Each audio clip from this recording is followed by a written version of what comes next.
I got so much motherfucking design on right now.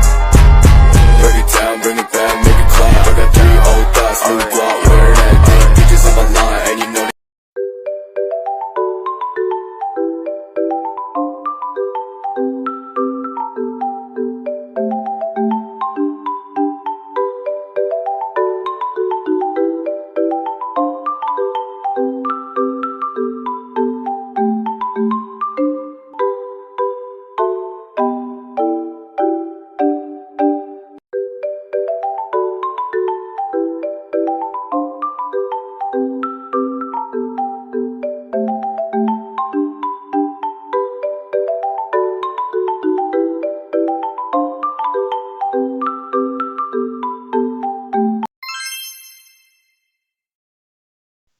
Biografi Imam Hamid bin Badis. Imam Hamid bin Badis adalah seorang alisan dari Algeria dan reformasi sosial, agama, politik, dan pendidikan yang kemuka. Beliau hidup selama 50 tahun pada abad ke-20. Beliau dilahirkan pada tahun 1889 dan meninggal dunia pada tahun 1940 dan hidup semasa penjajahan Prancis yang mencoba memutarbalikkan dan melemahkan asas-asas negara Algeria dengan memusnahkan sejarah, identiti, budaya, dan perpaduan agama dan bahasa. Dan yang kedua adalah perkembangan madrasah. Ibnu Hadis melakukan pendekatan pendidikan untuk menghadapi penjajahan Prancis yang kejam dalam berbagai bidang, termasuk kewartawanan, pendidikan, persatuan-persatuan sipil, politik, dan lain-lain. Kajian ini menonjolkan peranan Imam Hamid bin Badis dalam kemajuan negara Algeria ke arah pendidikan yang lebih baik dan kehidupan yang bahagia.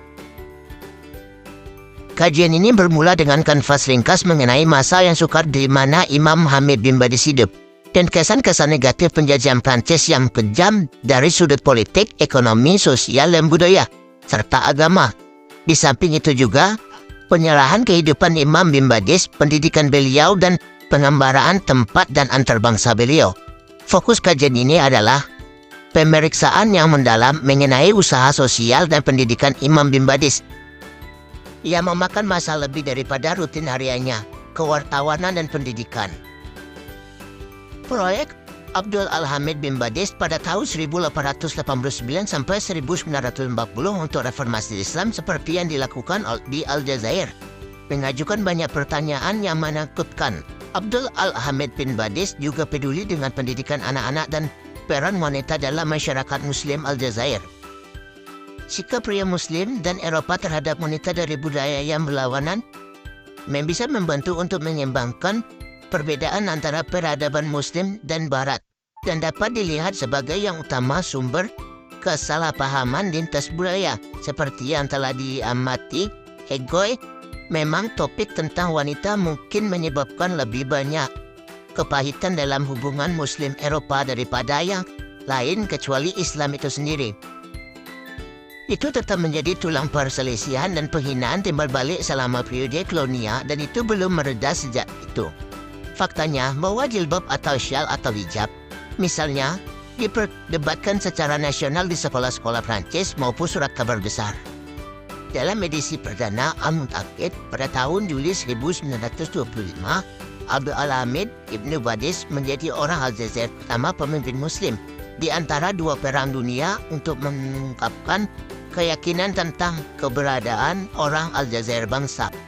Ibnu Badis berbicara, bahkan sebelum pembentukan Etoile Nord African, Aljazair pertama organisasi nasionalis. Ibnu Badis memusatkan upayanya pada rekonstruksi ummah Zairah ini atau bangsa Aljazair. Akibatnya, posisi Ibnu Badis mirip dengan posisi yang diadopsi pada tahun 1926 oleh nasionalis radikal Masali Haj. Pergeseran kebijakan ini meredakan kecemasan para musuh para reformis Marbot yang pantang menyerah pendukungan analisis penuh dan titik dua. Di bawah seperti itu, kondisi tak tertahankan, para ulama terpaksa mengubah nada mereka juga. Ibnu Badis membaca yang terkait ini ayat pada bulan Ramadan 1937 dalam perayaan sekolah.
That's my